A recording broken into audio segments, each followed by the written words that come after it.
Hello everyone. ನಾನು ಇವತ್ತು ನಿಮಗೆ ಪ್ರಾಡಕ್ಟ್ ಮತ್ತು ಪ್ರಾಡಕ್ಟ್ ಕೆಟಗರಿನ ಹೇಗೆ ಆ್ಯಡ್ ಮಾಡೋದಂತ ಹೇಳ್ತೀನಿ. ಪ್ರಾಡಕ್ಟ್ ಕೆಟಗರಿ ಅಂದರೆ ಈಗ ಜ್ಯುವೆಲ್ರಿ ಸ್ಟೋರಲ್ಲಿ ಡಿಫ್ರೆಂಟ್ ಟೈಪ್ಸ್ ಆಫ್ ಪ್ರಾಡಕ್ಟ್ ಇರುತ್ತೆ. ಆ ಎಲ್ಲ ಪ್ರಾಡಕ್ಟಿಗೂ ಒಂದು ಕೆಟಗರಿ ಅಂತ ಇರುತ್ತೆ. ಫಾರ್ ಎಕ್ಸಾಂಪಲ್, ಈಗ ನಿಮ್ಮ ಹತ್ರ ತುಂಬ ಥರ ರಿಂಗ್ಸ್ ಇದೆ ಅಂತ ಅಂದರೆ ರಿಂಗ್ ಅನ್ನೋದು ಒಂದು ಕೆಟಗರಿ ಆಗುತ್ತೆ.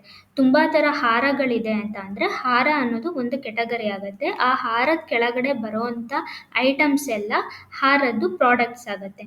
ಅದೇ ಥರ ನಾನು ಈಗ ಒಂದು ಪ್ರಾಡಕ್ಟ್ ಕೆಟಗರಿನ ಹೇಗೆ ಆ್ಯಡ್ ಮಾಡೋದಂತ ಹೇಳ್ಕೊಡ್ತೀನಿ.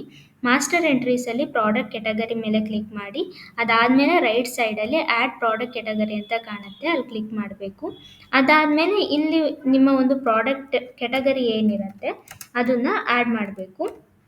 ಅದಾದಮೇಲೆ ಆ ಒಂದು ಕೆಟಗರಿ ಪ್ರಾಡಕ್ಟ್ ಏನಿದೆ ಅದು ಯಾವ ಒಂದು ಮೆಟಲ್ ಅಂತ ಸೆಲೆಕ್ಟ್ ಮಾಡಿಕೊಂಡು ಸಬ್ಮಿಟ್ ಕೊಡಬೇಕು. ಈಗ ನಿಮ್ಮ ಪ್ರಾಡಕ್ಟ್ ಕೆಟಗರಿ ಏನಿದೆ ಅದು ಆ್ಯಡ್ ಆಗುತ್ತೆ. ಈಗ ಈ ಕೆಟಗರಿ ಒಳಗಡೆ ನಾನು ಪ್ರಾಡಕ್ಟ್ಸ್ನ ಆ್ಯಡ್ ಮಾಡ್ತಾ ಹೋಗ್ತೀನಿ. ಮಾಸ್ಟರ್ ಎಂಟ್ರೀಸ್ಗೆ ಹೋಗಿ ಪ್ರಾಡಕ್ಟ್ ಮೇಲೆ ಕ್ಲಿಕ್ ಮಾಡಬೇಕು. ಅದಾದಮೇಲೆ ಆ್ಯಡ್ ಪ್ರಾಡಕ್ಟ್.